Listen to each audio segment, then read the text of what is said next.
Hello and welcome back to the Best Garden channel on YouTube. Today we're going to be discussing how to grow things in the Burpee Super Seed Pop Out and Reusable Seed Starting Tray.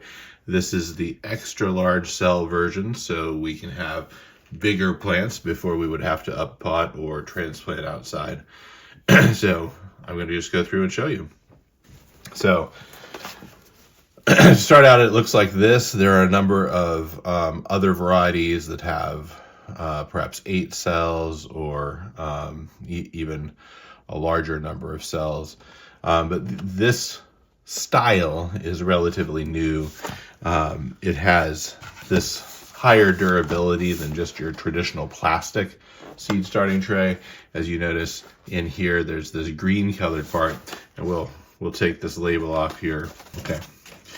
And I guess I'll show you on the inside of this label, there actually is a seed plantogram, so you can keep track of where you plant your seeds. So that's actually pretty exciting, because I know for me, I either try to get an Excel and do it on my computer, or I spend a lot of time drawing grid lines on a piece of copy paper or whatever. And this, you can just write it in as you do it, which I assume these are also labeled. Yeah, they are. So they're labeled on here. You've got your A, B, C, and D, and your 1, 2, 3, and 4, which match up, so you can have your 1A 4 through 40. And it has 2 different uses here, I guess.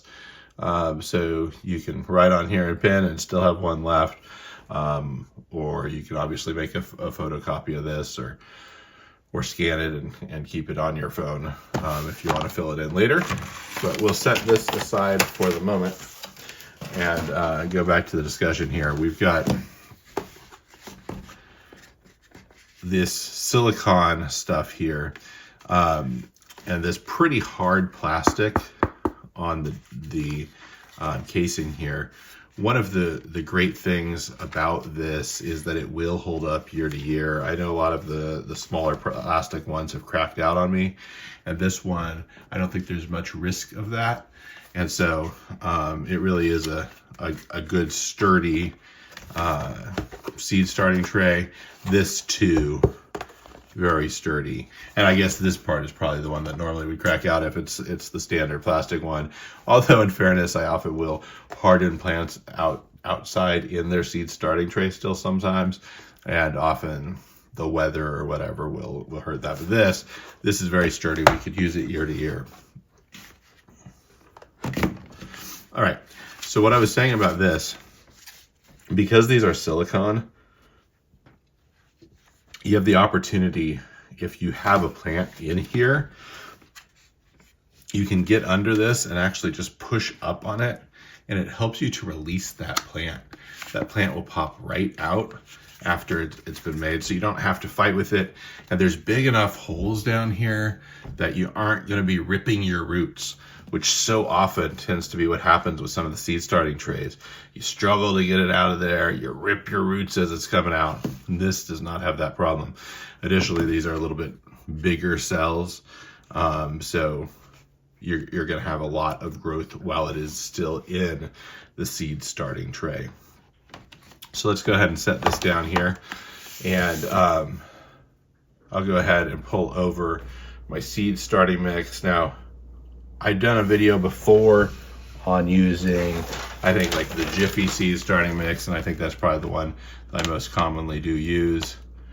But today, the seed starting mix I use is, and I'm not saying that this is a choice, it's just what I happen to be using today. This is the Burpee natural and organic seed starting mix. And so I admit, when I first opened this, it's kind of funny. Last year I was going to do a video comparing some of them, and this one had enough gnats in it, but I kind of set it aside for a while.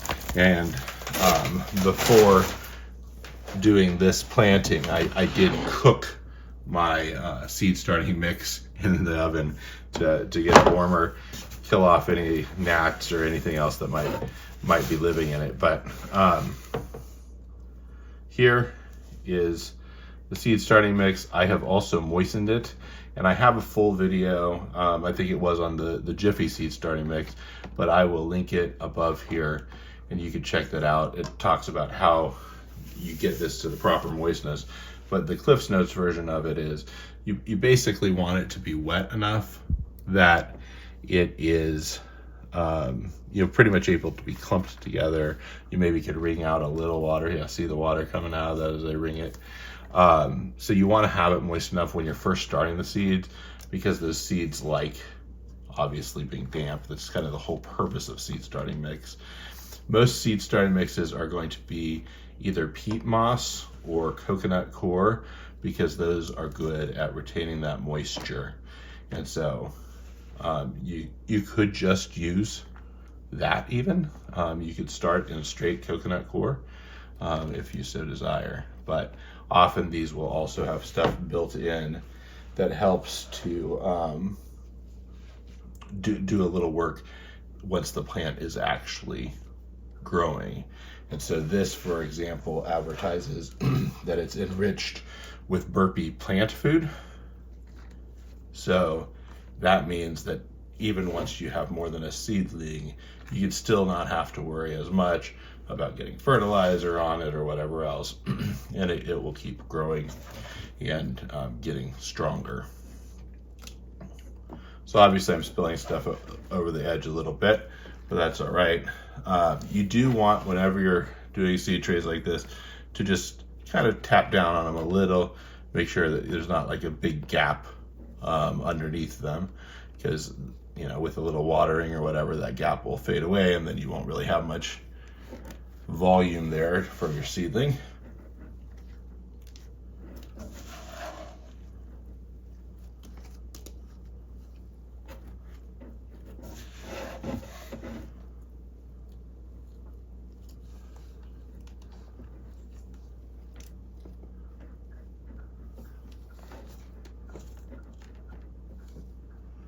Okay.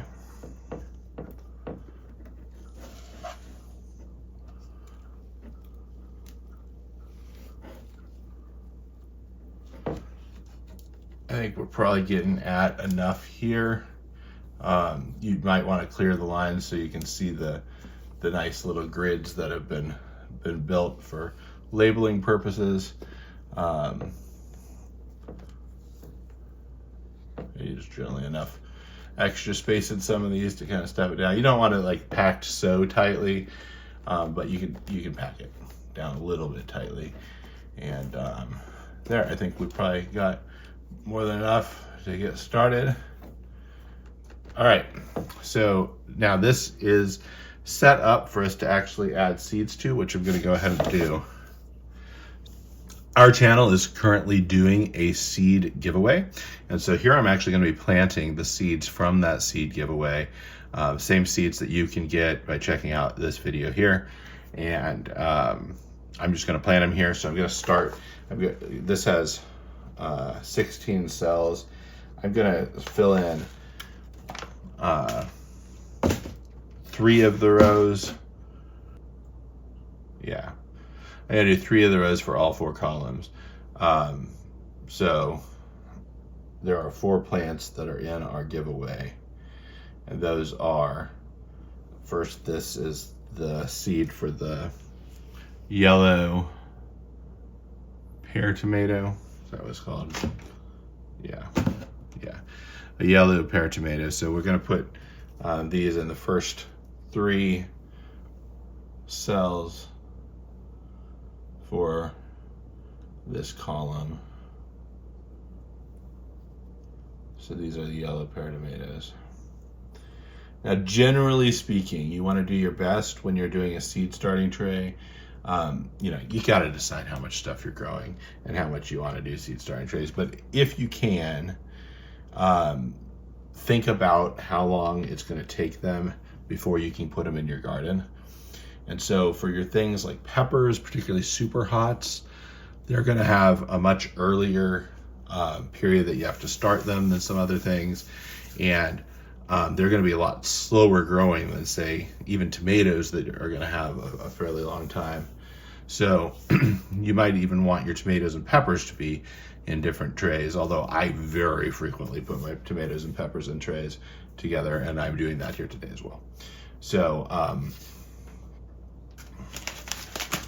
going to do now our Black Beauty eggplant seeds, and these are, honestly, the tomatoes, the peppers, the eggplants, they're all nightshades. They're all very similar plants. So it's fine to put them together. And actually it's fine to put almost anything together if you really have to. But it's a little harder because you take your dome off when you're first seeing stuff, and you've got to decide, which we're going to get into here in a moment.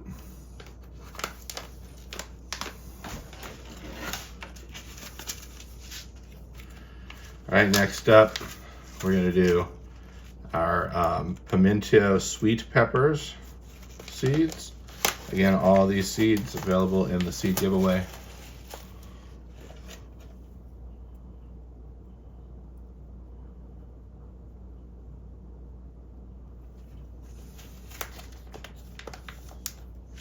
And then our sweet banana sweet pepper.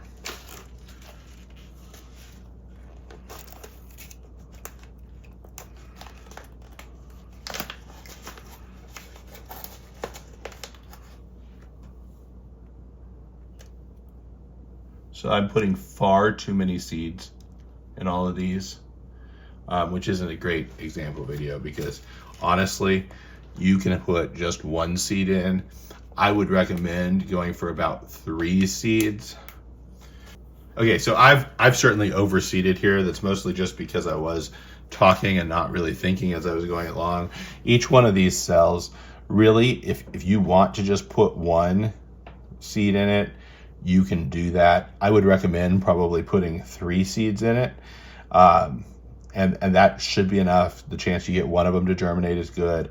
You can always break plants apart if you put too many in here, but ideally, you're just gonna, if you have 3 that grow from 3 seeds, just clip off the couple of them that you aren't gonna use, try to keep the strongest one, and let it go. And you can, and particularly in cells this big, you can let them grow for a little while with all of them in there, see which one looks healthiest, and then clip the other 2 off.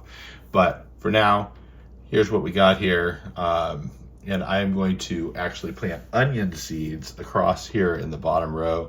I did a video a little bit ago where I mentioned that January is really the time you want to start your onion seeds. I know that it's already February. I haven't started mine yet. So I'm gonna get some in. All right, so here are some onion seeds.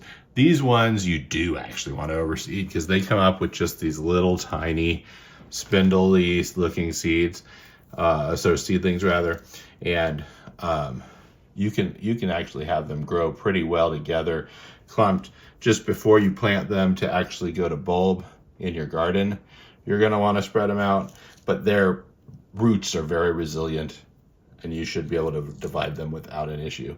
So I'm going to actually plant all of the ones that I had in my hand here just in these 4 cells and we'll get going that way.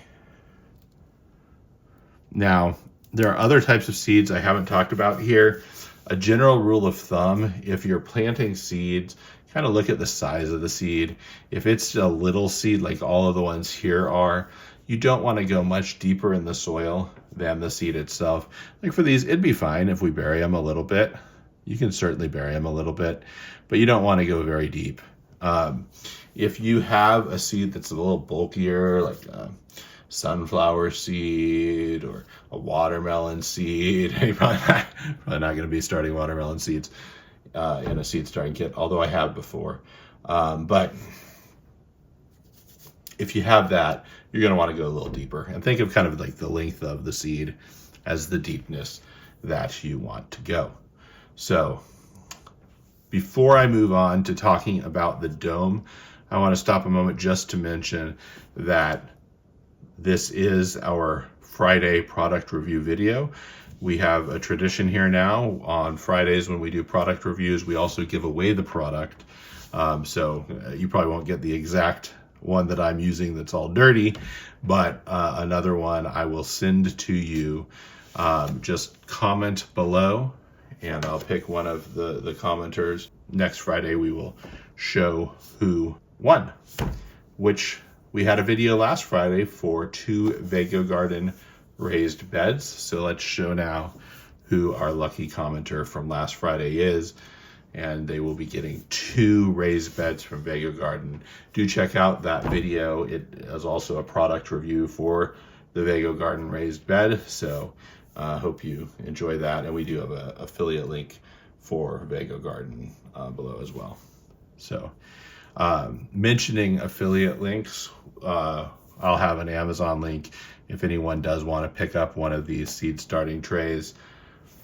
Please do consider using my link. It doesn't cost you anything and it'll help me a little bit. So certainly appreciate it. Okay, we're just going to use this random comment picker from the internet and see for this video.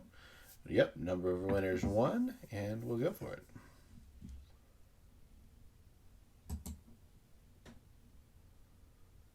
All right, this appears to be an ad, so we'll go on from there. Okay, there is our lucky winner, Jess MCG4438. Please email us gardening@bestgardenchannel.com and let us know your address, and we'll get those shipped right over to you. I might do something just to confirm that you're the right person with that screen name, but thanks much for everyone participating, and join us again next Friday to see who wins this week's giveaway. Now back to what we were doing here. Okay, so this doesn't actually come with a dome. It's possible that if you've used seed starting trays in the past, you have had a dome. In the absence of a dome, if you're still concerned about keeping it moist, you can obviously spritz it every day with some water, but who wants to do all that? The idea they have here is that you've got this whole reservoir underneath that you can fill with water. And the way that these are made is that, you know, they can absorb and wick it up as long as you are using an actual seed starting mix that has high moisture retention. That being said, you probably don't want your seeds to be completely uncovered. So even with the tomato seeds and everything, I would suggest kind of covering them if you're going to use that method. Other options, if you do have like a plastic container that you can put over it, or even just some saran wrap will work as just loosely draped over it to keep those seeds a little bit more moist. You're going to want to be pretty deliberate about filling it with water. So I'm just going to pull this off for a moment and just make sure we've got a nice basin of water underneath there. Don't want so much that it's going to spill over the edge when I drip this down, but there we go. Now there's good water in there that'll soak up, and it will keep that already moist seed starting mix that I moistened before I even put it in very moist. Every day I can come back and check on it.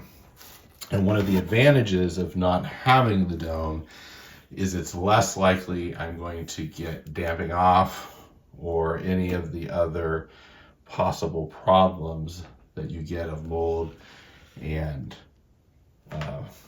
fungal buildup in a lot of seed starting trays. But you're obviously welcome to throw some plastic wrap or a container, or if you do have a dome from another seed starting tray, any of those would be other options. One thing I did want to note is that they say that this is dishwasher safe on the top shelf. So after you have taken your seedlings out of it, feel free to go ahead and just throw them in your dishwasher and get it all cleaned up. Get rid of any lingering things. So next year or later this year, when you're starting a whole new round of seeds, you got a perfect fresh seed starting tray to do the job. So thank you for checking it out. Let me know if you've used this before or what your favorite seed starting tray is. And if you do comment below, you'll be entered in that contest. So check back next Friday for our next product review and to see if you won this giveaway.